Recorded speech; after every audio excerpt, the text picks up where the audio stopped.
শক্তি কি শুধু পারমাণবিক বোমায়? শক্তি কি শুধু মিসাইল আর যুদ্ধবিমানে? আজ আমরা তুলনা করব মিডল ইস্টের আগুনে পোড়া দেশ ইরান আর সাউথ এশিয়ার নীরব কিন্তু দৃঢ় বাংলাদেশ। প্রশ্ন একটাই, 2026 সালে কে বেশি শক্তিশালী, ইরান না বাংলাদেশ? ভিডিওটা শেষ না দেখা পর্যন্ত বুঝতেই পারবেন না। বাংলাদেশ, ইরান, একটা নাম যেটা শুনলেই পশ্চিমা বিশ্ব কেঁপে ওঠে। হাজার হাজার ballistic missile, drone, super power, পারমাণবিক সক্ষমতার দ্বারপ্রান্তে। বছরের পর বছর নিষেধাজ্ঞা, তবুও মাথা নত করেনি ইরান। ইরানের শক্তি ভয় দেখানোর শক্তি।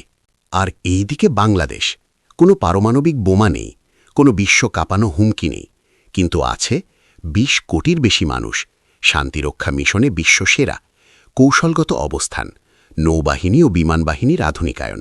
বাংলাদেশ চিৎকার করে না, বাংলাদেশ প্রস্তুতি নেয়।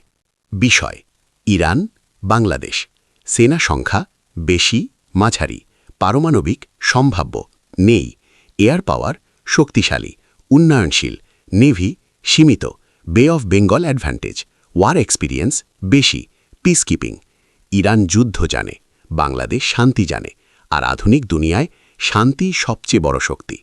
2026 সালে শক্তি শুধু বন্দুক দিয়ে মাপা হয় না, অর্থনীতি, কূটনীতি, আন্তর্জাতিক সম্পর্ক। ইরান নিষেধাজ্ঞায় আটকে, বাংলাদেশ এগোচ্ছে বাণিজ্যে, অবকাঠামোতে, মানব সম্পদে। আজ না হোক কাল বাংলাদেশের শক্তি টেবিলে বসে কথা বলার শক্তি। বাংলাদেশ কোনো আগ্রাসী দেশ না, কিন্তু ভুলে যেও না, এই দেশই যুদ্ধ করে জন্ম নিয়েছে। দরকার হলে 20 কোটি মানুষ একসাথে দাঁড়াবে। শক্তি মানে ধ্বংস নয়, শক্তি মানে রক্ষা করা। তাহলে কে বেশি শক্তিশালী?